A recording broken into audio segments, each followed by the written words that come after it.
नमस्कार। Health care for healing hands के एक नए वीडियो के साथ मैं डॉक्टर तिलक फिर आपके सामने उपस्थित हूं।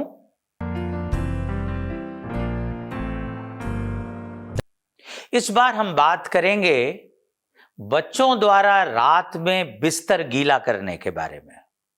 बेड वेटिंग यानी बिस्तर पे जो बच्चे पेशाब कर देते हैं उसको कैसे और उस बारे में क्या किया जा सकता है। देखिए, सामान्य तौर पे जब बच्चा छोटा होता है तो ये एक सामान्य धर्म है कि वो चाहे टट्टी हो या पेशाब हो, वो उसको जहां पे है, जिस अवस्था में है, उसमें ही उसे निष्कासित करेगा। लेकिन जैसे जैसे हम बड़े होते जाते हैं, अपनी इंद्रियों पर और अपने व्यवहार पे हमारा नियंत्रण बढ़ता जाता है और 5 वर्ष का होते होते लगभग 90% बच्चे अपने पेशाब पे नियंत्रण करना सीख जाते हैं। लेकिन ध्यान रखें, जब मैं 90% कह रहा हूं तो कोई 10% ऐसे भी होते हैं जो 5 वर्ष का होने पर भी अपनी मूत्र क्रिया को नियंत्रित नहीं कर पाते।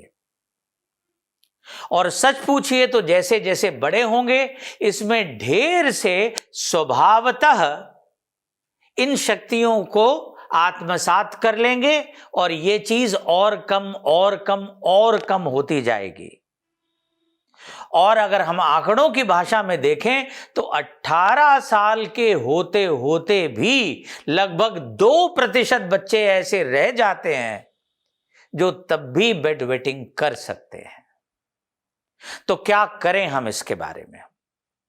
यदि बच्चा आपका 5 वर्ष से बड़ा हो गया है और अभी पेशाब पे उसका नियंत्रण नहीं आया है और रात में बिस्तर पे पेशाब कर देता है, तो कुछ महत्वपूर्ण चीजें जो आप कर सकते हैं। नंबर 1 कि आप रात को सोने से पहले उसे निश्चित रूप से पेशाब करके सोने जाने के लिए कहें। नंबर 2, जब उसे सोए हुए लगभग 2 घंटे हो जाएं तो उसे उठा दें, जगा दें और स्वयं पेशाब करके दोबारा आने के लिए कहें, क्योंकि सोने के प्रारंभिक 2 घंटों में सबसे ज्यादा पेशाब निर्मित होता है। इसके बाद भी अगर वो बिस्तर पे पेशाब कर दे तो चुपचाप चादर बदल दें, उसके कपड़े बदल दें। जहां तक हो सके उसे खबर भी नहीं होने दें कि उसने पेशाब कर दिया था, और उसको ये बता के आज तुमने पेशाब नहीं किया है, उसकी पीठ थपथपाएं, उसका हौसला बढ़ाएं। उसका जितना ज्यादा कॉन्फिडेंस अपने ऊपर होगा, उतना ही ज्यादा इस क्रिया को नियंत्रित करना आपके लिए आसान होगा। और जितना ज्यादा वो हीनता के बोध से घिरा रहेगा, ये काम ठीक कर पाना आपके लिए उतना ही मुश्किल हो जाएगा। इसलिए ध्यान रखें, इस चीज की चर्चा किसी से नहीं करें, बाहरी व्यक्ति से तो भूल के नहीं। इसके लिए ना उसे डांटें, ना अपमानित करें और ना ग्लानि महसूस करने दें। जहां तक जिस तरीके से भी आप कर पाएं, उसका आत्मविश्वास बढ़ाएं।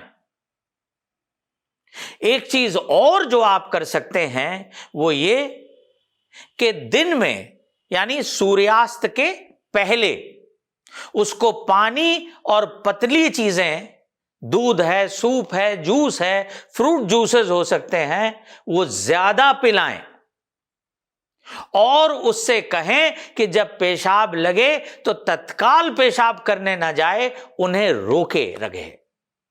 और अगर पेशाब को वो लगने पे भी कुछ समय रोके रहेगा तो पेशाब रोकने वाली जो मांसपेशियां हैं वो धीरे धीरे धीरे धीरे मजबूत होंगी।